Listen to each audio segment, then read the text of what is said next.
Salut toi!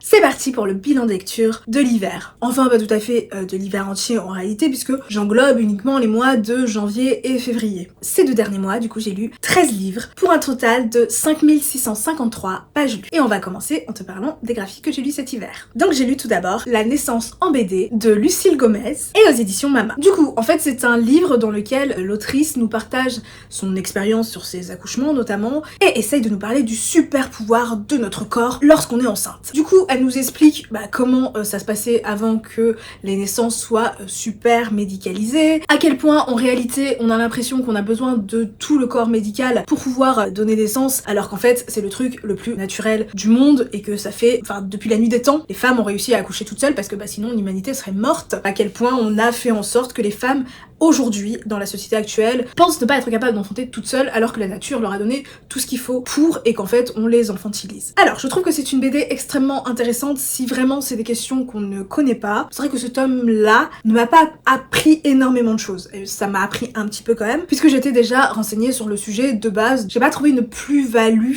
à la lecture de cette BD. Cela dit, ça se lit très très vite, c'est très ludique tu vois, parce qu'il y a des petits dessins, des petits schémas, des petits trucs comme ça, il y a de l'humour, enfin voilà, on passe un bon moment. C'est vrai que si on est déjà très renseigné, ça va peut-être pas en apprendre tant que ça non plus. Sinon, c'est très intéressant. J'ai lu également Blanche-Neige et autres contes de Grimm, illustrés et animés par Minalima et aux éditions Flammarion. D'ailleurs, je t'invite à voir mes vidéos où je te lis le conte de Blanche-Neige et celui de Cendrillon. Je te fais la lecture. Voilà, c'est cadeau, ne me remercie pas. On y découvre une sélection des contes de Grimm, parce que les contes de Grimm, il y en a moult, voilà, donc forcément tu ne peux pas tout mettre dans un petit livre comme ça. Les contes de Grimm, c'est des contes que je connais plutôt bien, ça m'a fait quand même plaisir de les redécouvrir dans cette magnifique édition, parce que si tu ne connais pas Minalima ils font des éditions qu'on appelle des éditions animées. Je vais te montrer un petit exemple. Regarde, par exemple, tu vois, là t'as une petite maison, oh, tu ouvres et ça fait une animation. C'est joli, on aime bien, voilà, je suis une enfant, hein. Moi quand je lis des Minalima, je suis en train de m'amuser avec les pages pop-up, tu vois, je suis là, regarde, ça s'ouvre.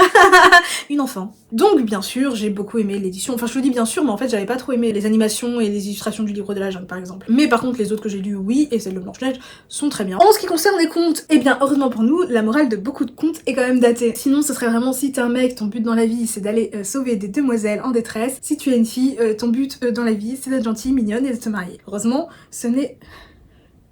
Enfin si, en vrai pour les filles c'est quand même un petit peu ça toujours, mais même beaucoup moins, donc on apprécie. Du coup il y a des contes qui m'ont fait mourir de rire en termes de leur morale, notamment le conte du pêcheur et sa femme, là je sais plus comment il s'appelle exactement. T'as un conte en gros, ouais je vais te le résumer vite fait, où t'as un pêcheur qui un jour rencontre un espèce de poisson magique, tu vois. Oui c'est chelou, mais c'est les contes, on ne juge pas, il y a souvent des trucs chelous qui se passent dans les contes. Donc ce pêcheur rencontre un espèce de poisson magique, il fait la discute, ils deviennent poteaux et tout, sauf qu'il rentre, il raconte ça à sa femme, il lui dit tu sais quoi, j'ai rencontré un poisson magique. Puis sa femme elle lui dit mais t'es con quoi en fait, tu rencontres un poisson magique, t'as vu le taudis dans lequel on vit là, la maison de merde, tu veux pas lui demander qu'on ait une plus grosse maison avec un jardin, enfin voilà tant qu'à faire. Bon jusque là peut-être moi j'aurais fait pareil tu vois. Le pêcheur lui pour le coup lui répond moi je me sens quand même bien dans cette maison tu vois, bon j'ai pas trop osé, on est devenus poteaux, je me sens pas hyper à l'aise de lui demander ça. Sa femme elle lui dit si vas-y va lui demander. Bon là peut-être elle et moi on n'aurait pas fait la même chose, c'est que si lui se sent mal à l'aise, je vais pas aller le forcer, à la limite j'y vais moi-même tu vois, lui demander à ce poisson tu vois, j'ai pas besoin d'envoyer mon mari, enfin bref. Et donc le mari il va quand même, parce qu'il veut faire plaisir à sa femme, il va voir le poisson. Je vais pas te raconter tout le conte, je te raconte que le début vraiment. Le poisson lui dit ok on est poteaux donc moi je peux faire ça pour toi, je vais te donner une plus grande maison à toi et ta femme, c'est fait. Le mec revient auprès de sa femme, lui il est très heureux, il est là mais cette maison est magnifique,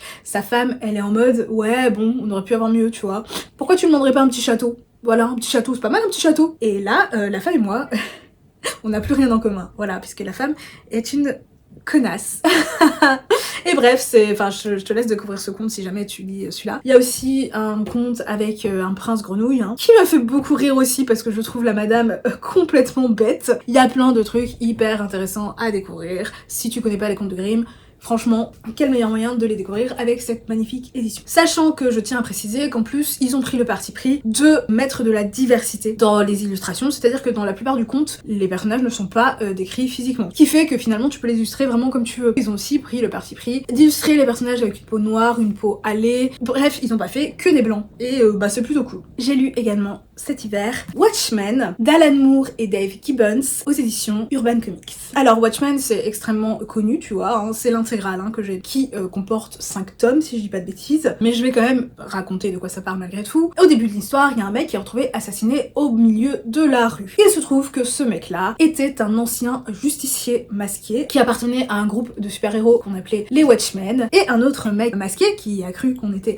le carnaval va décider de mener l'enquête parce que lui a l'impression qu'il y a des gens qui s'en prennent aux anciens justiciers. On est dans une époque où il n'y a plus vraiment de justiciers, mais fut un temps, il y en avait un certain nombre, et en fait les crimes ont l'air de viser les anciens justiciers qui sont maintenant à la retraite, hein, c'est pour la plupart des papis et des mamies, et on essaie de comprendre d'une part qui en veut à ces anciens justiciers masqués, et pourquoi. Bon, moi c'était une relecture pour moi, hein, j'avais déjà lu Watchmen mais il y a longtemps, donc j'avais oublié, j'ai autant aimé, c'est vraiment bien, par contre c'est le livre de la dépression. Est-ce que je le conseille à tout le monde? Absolument pas, hein. Il faut être préparé pour lire ce livre. Il faut se dire, ok, là je suis prête à souffrir, lisons ce livre. Je montre un petit peu l'ambiance du truc. Voilà, on est là-dessus. La joie de vivre, les personnages, ils ne connaissent pas. Au-delà de l'intrigue, on va parler du bien et du mal, parce que la plupart des super-héros qu'on suit sont quand même pas forcément des enfants de cœur, hein. Il y a vraiment des gros connards, un peu à la The Boys, tu vois. Donc on va parler de, qu'est-ce que c'est le bien, qu'est-ce que c'est le mal, est-ce que faire des mauvaises actions peut être justifié pour un plus grand bien. On va parler du sens de la vie, on va parler, attention, trigger warning, c'est un petit spoil quand même, donc du coup, si tu veux passer, je te mets un petit timecode, mais il y a des bails de fin du monde, hein. Il y a des questionnements sur la fin de la planète, tout ça. Moi personnellement c'est des trucs avec lesquels je ne suis pas à l'aise, qui me mettent vraiment mal, mais comme j'avais déjà eu une première fois sans le savoir, où là vraiment ça m'avait mis mal, là j'étais préparée, tu vois, j'étais préparée psychologiquement, je me suis dit ok là je suis prête à affronter ça, allons-y. J'ai été prête, donc c'est beaucoup mieux passé que la première fois. Le rythme est assez lent, on suit pas mal de personnages complètement différents, mais à ne pas mettre dans les mains de tout le monde, et je pense pas qu'on puisse le lire n'importe quand dans sa vie non plus. Il faut être prêt psychologiquement pour pouvoir lire Watchmen, mais pour moi ça a été une bonne lecture. Et enfin, le dernier graphique que j'ai découvert cet hiver, c'est Le cœur des femmes d'Aude Mermilio, qui est une adaptation du roman du même nom de Martin Winkler, et aux éditions Le Lombard. Dans ce livre, on suit Dean, qui n'est absolument pas un pantalon, mais qui est cette personne-là, tu vois, c'est elle. Dean. Et Dean est une interne qui a l'obligation de faire un stage. Elle va décider à contre-cœur, je sais pas trop pourquoi elle fait ce stage là-dedans parce que ça a pas l'air de l'enchanter trop, mais du coup elle décide d'aller faire son stage avec un gynécologue qui s'appelle le docteur Karma. Ça a l'air de profondément la faire chier, vraiment elle a pas du tout envie d'être là parce que elle ce qu'elle veut c'est plutôt faire de la chirurgie et elle voit la gynécologie comme une perte de temps. Pour elle c'est juste écouter les malheurs des bonnes femmes, ça n'a aucun intérêt. Bien évidemment, tu t'en doutes, qu'aux côtés du docteur Karma, elle va peut-être changer son avis. Vraiment, j'ai beaucoup aimé cette BD, je la trouve très intéressante. Je trouve qu'elle parle d'un sujet extrêmement important puisque à l'intérieur, alors c'est de la fiction, hein, je précise que c'est de la fiction, mais on retrouve le témoignage d'énormément de femmes fictives sur les violences notamment gynécologiques. Enfin, on nous parle de plein de choses importantes. Je vais pas spoiler, hein, parce que bon, c'est une BD, donc si j'en dis trop, il y aura peut-être plus trop d'intérêt à aller la découvrir. On parle de sujets très importants. Rien que pour ça, c'est vraiment top. Le personnage de Dean est plutôt un personnage assez insupportable au début, mais au fur et à mesure tu finis par t'attacher. Le personnage du docteur Karma, tu l'aimes plutôt bien parce que tu sens qu'il est passionné par ce qu'il fait et tu sens qu'il a un respect profond pour les femmes, pour leurs histoires, pour leurs paroles, pour leur vécu. Et en termes de dessin, on est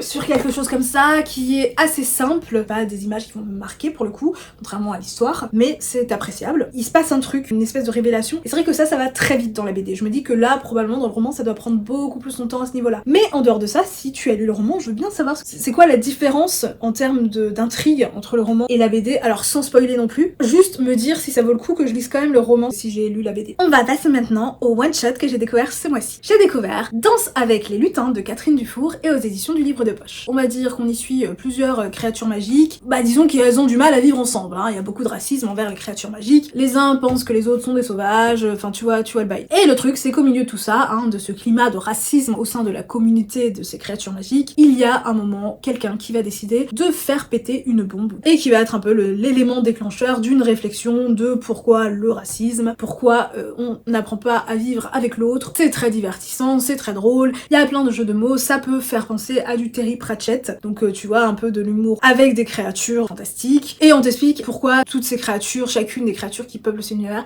en viennent à détester d'autres créatures du même univers, quels sont les préjugés qu'elles ont à propos, enfin... Donc en soi, c'est extrêmement intéressant et en soi, je conseille. Tu sais bien évidemment que tout avis envers une œuvre culturelle est subjectif et donc, après t'avoir dit ça, il faut savoir que moi, ma lecture de ce livre a été très compliquée. Je ne sais pas pourquoi, je suis pas rentrée dedans de la manière dont j'aurais dû. J'ai eu beaucoup de mal parce que j'arrivais pas à me concentrer. C'est-à-dire que je lisais une page, que je la relisais 15 fois avant de comprendre la page que j'ai lue, alors qu'il y a rien de compliqué à comprendre, hein. C'est juste moi, mon cerveau, il a décidé que non. Ce qui fait que c'est un tout petit livre, comme j'ai dit, et que j'ai mis des mois à le lire. Je crois que j'ai mis 3 ou 4 mois. Hein. Je suis pas rentrée dedans, je sais pas pourquoi. Si c'était juste pas la période pour moi de lire ce livre, c'est une possibilité aussi. J'ai découvert également comme one shot Loveless, écrit par Alice Oseman et aux éditions Hachette Roman. On y suit la jeune Georgia qui n'a jamais été amoureuse de sa vie. Pour elle, le lycée, c'est fini, elle va rentrer à la fac, et à la fac, elle n'a pas du tout envie de passer à côté de l'expérience de l'université, tu vois. Elle a envie de vivre ce que tous les autres adolescents vivent, et du coup, pour elle, son objectif numéro 1, c'est du coup de tomber amoureuse et de vivre une relation amoureuse comme ce qu'elle pense être la normale pour tous les étudiants. Mais bien évidemment, les choses ne vont pas se passer comme prévu, puisque Georgia va découvrir que peut-être,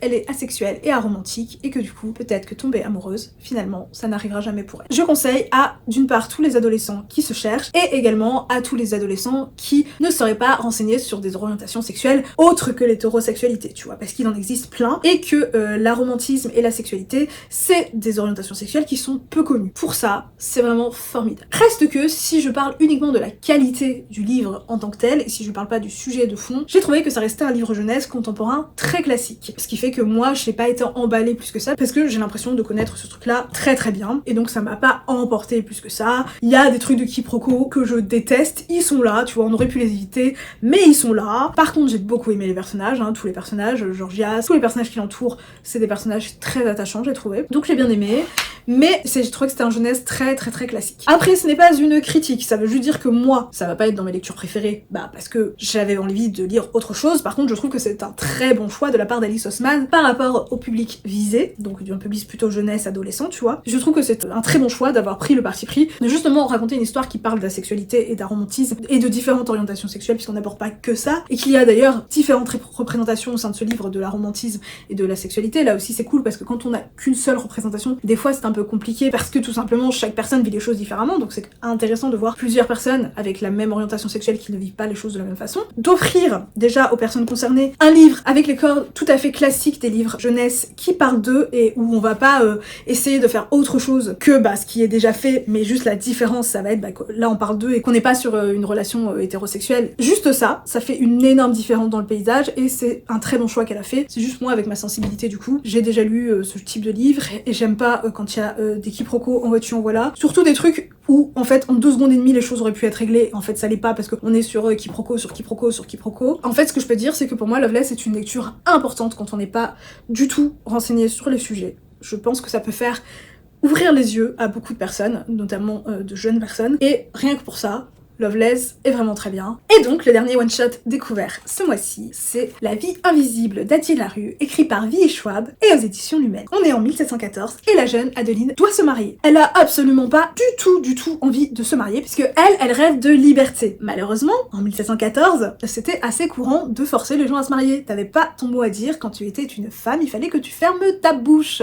C'était comme ça, et en réalité c'est toujours comme ça dans certains pays du monde. Donc elle est pas contente, elle veut pas se marier, que va-t-elle faire à ton avis, pour éviter ce mariage forcé? Dis-le-moi. Est-ce que elle va tout simplement fuir loin? Ou bien est-ce qu'elle va coopérer et se marier parce que, comme je l'ai dit, c'est une femme, donc elle a pas son mot à dire, et donc il faut qu'elle se laisse faire? Ou bien est-ce qu'elle va chercher à aller faire un pacte avec le diable? Hein? Je te laisse le temps de répondre à cette question.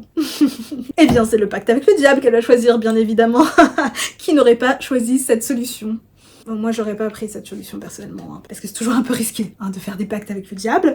Donc le diable répond à l'appel, et il lui fait « Ok, qu'est-ce que tu veux ?» Elle lui explique son malheur, qu'est-ce qui lui arrive dans la vie, tout ça. Le diable lui dit « Très bien, je vais te donner la vie éternelle. » Elle là, ouais, c'est cool, franchement j'approuve. J'en voulais pas tant à la base, mais c'est vachement cool, je prends. Sauf que, bien évidemment, on sait tous que quand on fait un pacte avec le diable, il y a une contrepartie. C'est jamais « Tiens, prends, je t'offre. » Jamais, a dit. Sauf que la jeune a dit, visiblement, elle a oublié ça, et elle n'aurait pas dû, puisque, effectivement, elle a la vie éternelle, mais par contre, absolument personne ne se souvient et ne se souviendra d'elle pour toute son existence. Et quand je dis personne, je parle également de ses parents. C'est-à-dire qu'elle va retourner vers sa famille, faire coucou maman, papa, je suis rentrée, et papa et maman ils vont faire mais qui êtes-vous madame? Sortez de chez nous! Et elle va répondre mais je suis votre fils, allez-vous-en! On rappelle quand même que sa maman, elle l'a mis au monde, hein, qu'elle doit peut-être avoir des trucs sur son corps qui indiquent qu'elle a eu une enfant, mais elle ne s'en souvient pas. Et absolument toutes les personnes qu'elle croisera dans sa vie ne se souviendront pas d'elle. Voilà, ce qui fait que Addie est certes éternelle, mais que l'éternité est très longue pour elle, puisque l'éternité déjà, de base, quand il n'y a pas ce problème-là, ça peut être long, mais l'éternité, quand personne se souvient de toi, imagine comment ça doit être chiant. Et bien évidemment, du coup, on suit le récit de la vie d'Addie LaRue sur plusieurs époques, hein, et on va se demander tout au long de cette histoire, est-ce qu'un jour, quelqu'un arrivera à se souvenir d'elle? Ce livre a été un coup de cœur pour plein de personnes. Ce n'est pas mon cas pour l'instant, par contre, je trouve que c'est une excellente lecture. Je ne la conseille pas à tout le monde parce que c'est très lent, c'est très contemplatif. Si tu aimes la fantasy dans laquelle il y a plein d'actions, des guerres, des batailles, tout ça, tu retrouves rien de tout ça là-dedans. D'ailleurs, le côté fantasy est plus un prétexte à l'histoire que vraiment très présent, parce qu'en fait, une fois qu'elle a fait le pacte avec le diable et qu'on sait qu'elle a la vie éternelle, tout ça, après il y a plus, tu vois, il y a pas de pouvoir magique, il y a pas de... C'est juste le point de départ de l'histoire, tu vois, le côté fantasy. Après, c'est une histoire où on suit la vie d'Addie LaRue, du coup on se questionne sur le sens de la vie, on se questionne sur qu'est-ce que ça veut dire être vivant, est-ce que quand on se souvient pas de toi, est-ce que tu es véritablement vivant ou pas? Donc du coup plein de questionnements comme ça, c'est hyper intéressant, assez poétique. Il y a une romance, hein, bien évidemment, parce que actuellement on ne peut plus faire des livres sans romance, mais en vrai je dis ça, mais c'est très approprié pour le coup dans cette histoire-là qu'il y a une romance. Bon, moi la romance, elle m'a pas emballé plus que ça, mais c'était très mimes, il y avait pas de problème avec cette romance. Les deux personnages, enfin le love interest là d'Addie, il est très bien. C'est un personnage qu'on apprécie, hein, il y a pas de problème. C'est très poétique, très contemplatif, mais du coup il en résulte une certaine lenteur qui peut ne pas plaire à certains d'entre vous, et ce que je comprends très bien. Je vais pas cacher que au milieu de l'histoire il y a eu un petit moment où moi-même je me suis un peu fait chier, voilà, mais ça a pas été très long. Au milieu, voilà, il y a eu un moment où j'étais là, bon quand même, avance un petit peu, moi j'ai 40 000 livres dans ma pile à lire, j'aimerais bien que tu avances un petit peu, qu'on en finisse, tu vois. Mais à part ça, j'ai vraiment réellement apprécié ma lecture. Je conseille La vie invisible d'Addie LaRue. On va passer maintenant aux sagas que j'ai découvertes ce mois-ci en lisant leur premier tome. Et on va commencer avec un livre qui m'a fait extrêmement mal, et bien que je dise souvent que je suis masochiste, pas à ce point. Là, ça m'a vraiment pas fait du bien. Et du coup, on va commencer par From the Ashes de Lydia Reesha, et c'est de l'auto-édition. Comme tu l'auras compris, je vais pas spécialement en dire du bien, du coup, je vais quand même commencer par une grosse note positive, c'est-à-dire que le livre est très beau, c'est de la qualité, très beau, on adore. Il faut savoir qu'il y a des petites illustrations de temps en temps, au fur et à mesure du livre, très belles. L'objet livre, s'en fout. Malheureusement, il y a que ça qu'on adore. Nirva, c'est elle, Nirva, fait partie d'un peuple opprimé. Et suite à la mort de la personne qui l'a élevée, elle va décider de rejoindre la rébellion pour aller aider son peuple. Par où commencer? Bon, petit disclaimer, mon avis est subjectif et n'engage que moi. Et je tiens à préciser que toute personne qui arrive à écrire un livre du début à la fin a mon respect, quel que soit mon avis sur la qualité du dit livre. Donc, je respecte Lydia pour ce qu'elle a fait, d'autant plus que c'est une autrice assiséée, auto-éditée, mais j'ai pas aimé. Et quand je dis que j'ai pas aimé, c'est la pire lecture que j'ai faite depuis, je pense, très longtemps. Et ça m'embête parce que j'avais tellement envie d'aimer ce livre. Mon petit cœur saigne de ne pas avoir aimé ce livre. Numéro 1 de ce qui ne va pas à mes yeux, l'écriture. J'ai un immense respect pour les auteurs auto-édité. Je trouve que c'est hyper courageux parce que c'est beaucoup de temps, beaucoup de travail. Le problème que j'ai et pourquoi j'en lis pas énormément, c'est tout simplement que pour moi, en fait, quand tu passes par une maison d'édition, il y a un espèce de filtre dans les bases de la qualité d'un livre. Ça veut pas dire, il y a plein de livres édités que j'ai détestés, où il y a plein de problèmes. Mais en général, juste sur la forme, il y a un travail en termes d'écriture qui fait quand même professionnel. Il y a des plumes que je n'aime pas du tout, hein, qui ont été éditées, mais ça fait pro. Ici, pour moi, ça fait amateur. Voilà. Je sais que c'est très dur, mais pour moi, il manque un travail. Pour moi, il y a une base, et elle mérite d'être encore plus travaillée pour que j'ai l'impression de lire quelque chose de professionnel. Or, à partir du moment où j'achète le livre, ça m'embête d'avoir l'impression de lire un livre amateur. Si j'avais lu la même chose sur Wattpad ou autre part, j'aurais pas jugé de la même façon, puisque là, On n'est pas sur des choses qui sont vendues. Donc, par définition, c'est amateur, c'est pas professionnel, puisque tu ne retires pas d'argent là-dessus. Alors, bien sûr, je vais pas juste balancer ça sans expliquer, hein, même si c'est compliqué à expliquer quand même. Disons que pour moi, tu as un problème déjà de ne pas forcément respecter le show dont tel. C'est-à-dire que pour moi, on part très souvent à côté de l'action, puisque l'action nous est racontée, mais elle ne nous est pas montrée. Ce qui fait qu'on reste en dehors du récit. Et ça, c'est un problème d'écriture. Il y a un gros problème au niveau des dialogues pour moi, c'est-à-dire que les dialogues sonnent faux. Les dialogues, si tu les lis à voix haute, ça ne marche pas. Les personnages ont tous la même façon de s'exprimer, c'est-à-dire que si tu ne sais pas qui parle, tu ne vas pas le deviner en lisant ton dialogue. Parce que aucun personnage ne parle d'une façon distinctive. Ils viennent de classes sociales différentes, ils ont des âges différents, ils ont une personnalité différente. Dans le dialogue, ça ne se ressent pas. N'importe qui aurait pu dire n'importe quel dialogue, d'autant plus qu'il y a pour moi, plein de dialogues qui ne servent strictement à rien. Où on nous raconte rien, ils sont en trop. Il y a un énorme problème de cohérence. Les personnages se contredisent eux-mêmes constamment. Je suis même pas en train de dire qu'ils contredisent d'autres personnages, ils contredisent eux-mêmes. T'as même un moment, je pense que c'est l'illustration parfaite, où t'as quand même un personnage qui dit « Ouais, moi j'ai pas envie de faire ça parce que je ne pense pas que ce soit une bonne idée. » L'autre personnage répond « Ouais, t'as raison. » Et elle a dit « Je pense que je vais quand même faire ça. » Et quand je dis ça, c'est la chose qu'elle a dit précédemment qu'elle allait pas faire. Parce qu'en fait, je pense que c'est la meilleure idée. Genre littéralement, il y a eu 2 secondes et demie entre le moment où t'as dit que c'était pas une bonne idée et le moment où tu dis que c'est la meilleure idée. Tu peux même pas dire que tu dis ça parce que l'autre personnage t'a contredit. Parce que l'autre personnage t'a pas contredit, il allait dans ton sens. Pour donner un autre exemple, notre personnage principal intègre la rébellion. Et à un moment, elle va voir un autre mec de la rébellion, mais qu'elle connaît à peine. Ce mec-là est en train de parler avec un autre mec que pour le coup le personnage principal ne connaît pas du tout. Elle va voir le mec de la rébellion et elle va demander devant son poteau « Puis-je lui faire confiance? Est-ce qu'on peut parler devant lui librement ?» Donc on est d'accord que si c'est pas le cas, son poteau là, il peut aller les dénoncer. Et on rappelle qu'on est dans un climat dans lequel les gens de la rébellion peuvent se faire exécuter pour moins de ça. Et donc elle va au calme prendre le risque qu'un mec puisse les dénoncer. Il se trouve que le mec de la rébellion lui dit « T'inquiète, c'est mon poteau, c'est un frère, tu peux faire confiance, y'a pas de problème. » Heureusement pour elle, hein. Et elle balance des infos clés, mais des infos clés pour tout l'avenir du pays. Genre si le mec décide d'écouter les infos et d'en faire ce qu'il veut, il peut mettre tout leur plan à mal. C'est-à-dire que il peut complètement décimer la rébellion tout entière avec les infos qu'il a. Hein. Complètement. Et d'ailleurs, en parlant de confiance, la meuf fait absolument confiance à tout le monde. Genre, comme ça. On est dans un climat de rébellion, mais rien à foutre. Elle fait confiance absolument à toutes les personnes qu'elle croise. Et elle comprend pas pourquoi elle se fait trahir de partout. Elle là, bah je comprends pas, il m'a trahi, j'avais confiance en lui. Ça fait 2 secondes et demie que tu le connais, meuf. Forcément, il te trahit. Au bout d'un moment, comme elle finit par se faire trahir de tous les côtés, elle va être un petit peu plus méfiante. Du coup, quand elle rencontre une nouvelle personne qui lui dit des choses, elle va lui demander directement « Mais qu'est-ce qui me dit que je peux te faire confiance ?» Et la personne en face va dire « T'as ma parole. Si j'ai ta parole, c'est bon, ok, je te fais confiance. » Non, non. Et qui c'est qui va se faire encore trahir? Dis-le-moi en commentaire. Il y a des personnages qui ont des centaines, voire des milliers d'années, et qui se comportent comme des gamins de 12 ans.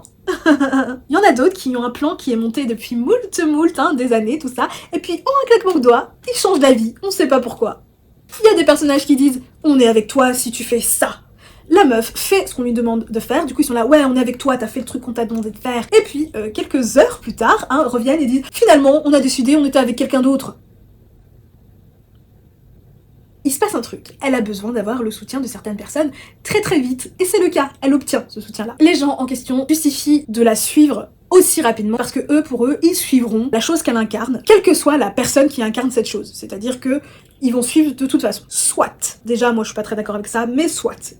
Pourquoi? Sauf que, plus tard dans l'histoire, une autre personne incarne la même chose qu'elle. Donc il y a aucune raison que les gens suivent plutôt elle que l'autre personne, ils incarnent la même chose. Et elle va répondre à l'autre personne qui veut que ces gens la suivent plutôt elle plutôt que notre personnage principal. Hein. Elle va répondre « Il n'y a aucune chance que ces gens te suivent puisqu'ils ne sont pas stupides, ils vont pas changer d'avis en 2 secondes et demie et ils vont pas suivre quelqu'un juste parce qu'il incarne cette chose. » On parle des gens qui l'ont suivi elle juste parce qu'elle incarnait cette même chose. Et le pire, c'est que l'histoire lui donne raison, parce que effectivement, les gens en question disent « Oh bah non, jamais de la vie on ferait ça, d'aller suivre bêtement une personne juste parce qu'il incarne cette chose. Mais t'as fait ça il y a 2 jours, de quoi tu me parles ?» 3e point, les personnages. Alors, on va parler d'abord du personnage de Nirva, notre héroïne. Elle est du genre « Oh, je suis tellement triste que mon peuple se fasse exploiter de la sorte, je veux changer les choses, je veux ce qu'il y a de mieux pour les miens, gna gna gna gna gna. » Alors que la meuf, ça a 0 empathie. 0. Genre, elle comprendre une autre personne? Non. Non, elle sait pas faire, elle connaît pas. Maintenant, si on parle des relations entre les personnages, les gens, ils sont amis instantanément. Ils se rencontrent, ah, c'est ma nouvelle meilleure amie. Et à contrario, t'as des gens qui se connaissent depuis à peu près toujours, qui ne sont plus amis, instantanément aussi, pour des raisons à la con. L'intrigue est vue et revue. Il y a rien d'original. À la fin, il y a une boulimie de révélations, et trop de révélations tue la révélation. Il y a plus rien qui a aucun impact. Les révélations en plus n'en sont pas vraiment, puisque personnellement, la plus grosse révélation du truc, chapitre 1, je pense que je savais. Et enfin, l'univers. Il y a des choses positives dans l'univers.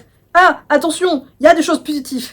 Il y a des dragons et des djinns. Et ça, on aime. Des dragons et des djinns dans le même monde, on approuve. On aime l'idée, on adore l'idée, y a pas de problème. Le problème, c'est que l'univers, on s'en branle. On le survole alors qu'il peut être hyper intéressant. À la limite à la fin, hein. À la fin, on commence à rentrer dedans. Sauf que, les 50 dernières pages, tu vois, qui fait pas beaucoup sur une histoire qui en fait plus de 400. Alors j'imagine que du coup, l'univers va avoir plus d'importance dans le tome 2, sauf que moi, j'irai pas lire le tome 2, hein, clairement pas. Pour moi, ce n'est tout simplement pas un travail abouti. C'est-à-dire que pour moi, il manque de correction. Il manque, justement, d'un travail éditorial. Et je suis pas en train de dire qu'elle aurait dû essayer de se faire éditer. Pas du tout. Si elle est auto-éditée, il manque d'un travail éditorial de sa part. J'ai découvert également ce mois-ci, et là, on va passer sur une critique un petit peu plus agréable, Cut Killer, écrit par Anna Kanner et aux éditions de Saxus. On y suit Kisen qui se retrouve à brûler dans d'atroces souffrances en compagnie de toute sa famille. Et pourquoi est-elle en train de brûler, me diras-tu? Tout simplement parce qu'une déesse du feu, ça l'amusait, tu vois, elle a décidé que elle, son père, sa mère, ses frères et ses sœurs, ça serait le bonheur, méritaient de cramer, comme ça, pour le fun. Voilà. Alors qu'elle n'a même pas de marteau.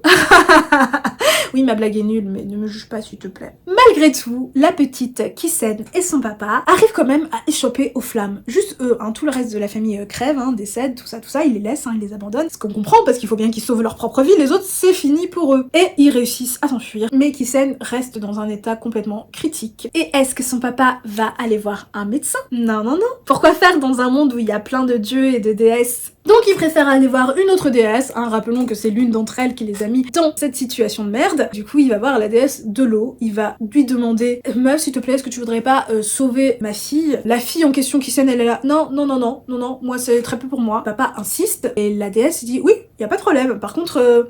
Money, hein, je fais pas ça gratuitement. » Mais le papa dit d'accord, écoute, j'ai pas d'argent donc je vais me sacrifier moi, voilà, prends ma vie et sauve ma fille. La fille en question n'est pas du tout d'accord, sauf que la déesse, elle aime plutôt bien les sacrifices, hein, ça la fait plaisir. Ça, elle adore, hein, vraiment, donc elle accepte. Donc papa crève et Kisen survit. On retrouve Kisen plusieurs années plus tard, c'est une adulte et elle a la haine contre les dieux, puisqu'on rappelle qu'ils sont responsables de la mort de toute sa famille. Du coup, elle a décidé de consacrer sa vie à les buter. C'est une décide, elle tue les dieux. C'est-à-dire que t'as des gens qui vont la voir en fait, hein, parce qu'ils ont un problème avec un dieu, tu vois, il y a un dieu qui les a fait chier, et ils vont dire écoute, je te donne des sous, est-ce que tu n'irais pas trucider ce dieu pour moi? Elle le fait avec grand bonheur, tu vois, elle est là, oui, bien sûr. Il y a un peu des bails à la sorceleur, moi ça me fait vachement rappeler ce truc-là. Et un jour, une enfant vient pour elle aussi régler un problème avec un dieu, sauf qu'elle ne veut pas que le dieu meure. Ça n'arrangerait pas le problème, hein, je vais pas te dire c'est quoi le problème, mais effectivement, ce serait compliqué si Kisen venait à tuer ce dieu. Du coup, elle demande à Kisen si elle peut trouver une autre solution pour régler le problème avec celui. C'était vraiment pas mal, les personnages sont vraiment plaisants à suivre, l'intrigue est prenante, à la fin tu te dis ok, je veux savoir la suite. Il y a des bails de fantasy à papa, en moins misogyne,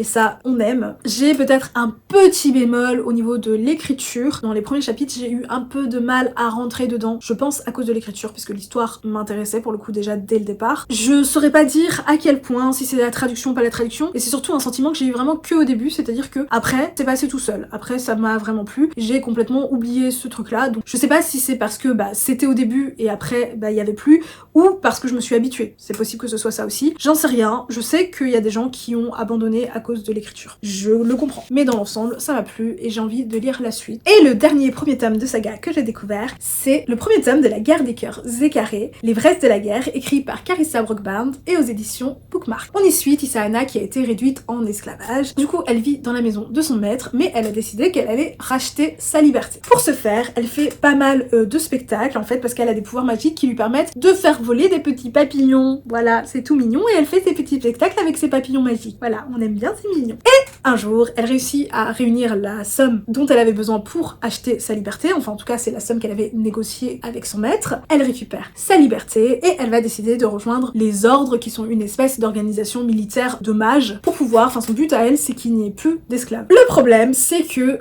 sa magie, elle n'a pas eu l'occasion de la travailler véritablement, si ce n'est pour faire des spectacles avec des petits papillons, et donc elle va devoir être formée par un mage pour pouvoir rejoindre les ordres, c'est la condition qu'ils lui ont donnée. J'ai bien aimé, même si je ne trouve pas que ce soit non plus incroyable. Je sais que ça a été un coup de cœur pour beaucoup de gens, c'est vraiment pas mon cas et très loin de là. Dans le sens où je trouve que c'est quand même très classique. Mais ça a beau être classique, ça reste un page turner. Tu sais ce qui va se passer, mais t'as quand même envie de savoir la suite. Le personnage de Tisana est très plaisant à suivre. Le personnage de son love interest, parce que c'est de la romantésie, hein, c'est de la romantésie, je l'aime beaucoup aussi. Pareil, un personnage très plaisant à suivre. Je parlais du fait que c'était pas tant original que ça, c'est vrai. Par contre, c'est vrai que l'intrigue qui se passe vers la fin du livre te donne envie de découvrir la suite, parce que pour le coup, vers la fin du livre, il se passe des trucs où vraiment qui m'ont hypé, moi, qui m'ont vraiment plu. Mais en dehors de cette fin, hein, vraiment, les 3/4 du livre, bon, on est sur quelque chose de quand même assez classique, hein, avec une meuf qui se forme à la magie, des guerres et un love interest. Donc, en termes de romantésie, bon, on est sur quelque chose que j'ai quand même pas mal aimé, donc une très bonne découverte. Et on va finir avec les suites et éventuellement fin de saga. Donc on commence avec du coup une saga que j'ai terminée ce mois-ci. Il s'agit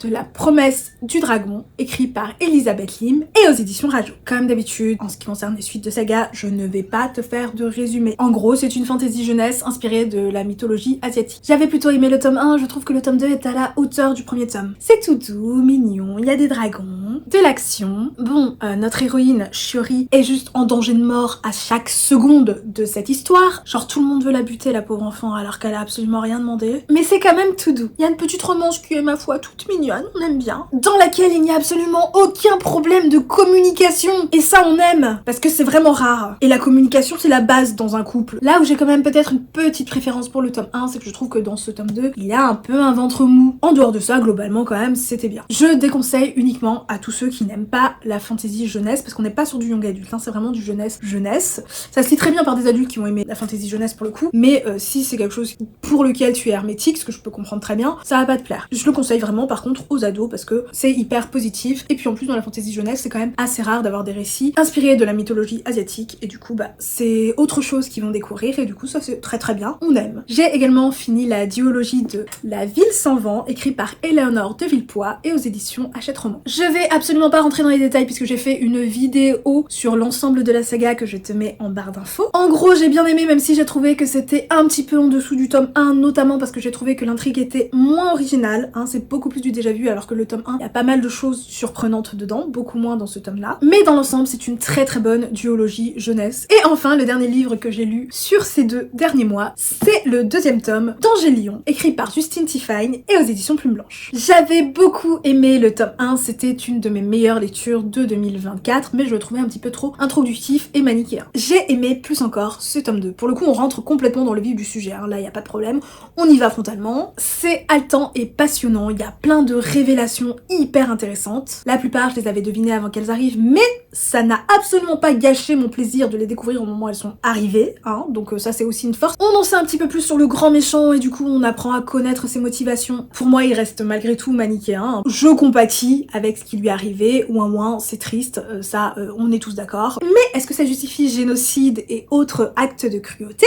Je ne suis pas sûre, c'est pas bien. On fait pas ça, quelle que soit la raison en fait. Mais si on reste sur le manichéisme, quand dans le top 1 je trouvais globalement qu'à peu près tous les personnages étaient manichéens, hein, soit ils étaient du côté du bien, soit ils étaient du côté du mal, là je trouve que ce n'est pas le cas du tout. Je trouve que la plupart des personnages sont gris, hein, dans ce tome-là. En tout cas, on découvre des personnages qui étaient que bons, on découvre peut-être une part de noirceur, des personnages qui étaient que mauvais dans le premier tome, je trouvais, on découvre une part de lumière. Il y a notamment un personnage qui lui apparaît dans ce tome-là, qui pour le coup est totalement gris, c'est-à-dire que tu ne sais absolument pas dans quel camp ce personnage se situe. Le personnage de Lilium, donc notre personnage principal dans ce tome-ci, s'affirme énormément, parce qu'avant c'était quand même beaucoup une suiveuse. Il y a des moments où elle prenait des initiatives par elle-même, ça arrivait, mais c'était vraiment dans des situations de... il y avait pas le choix. Il y avait pas le choix, il fallait qu'elle y aille. Là, elle a pas besoin d'attendre qu'il n'y a pas le choix pour agir. Et du coup, c'est agréable à suivre son évolution. Il y avait un bail avec une prophétie dans le tome 1, et j'aime beaucoup comment ça évolue dans ce tome-là, tu vois, je trouve ça hyper intéressant la façon dont ce truc-là a été abordé ici. Bref, c'était super intéressant. Pas un coup de cœur, pour l'instant, hein, tu sais, moi les coups de cœur, ça peut prendre un moment, ça se trouve dans 6 mois, je te dirais finalement c'était un coup de cœur. C'est complètement une possibilité.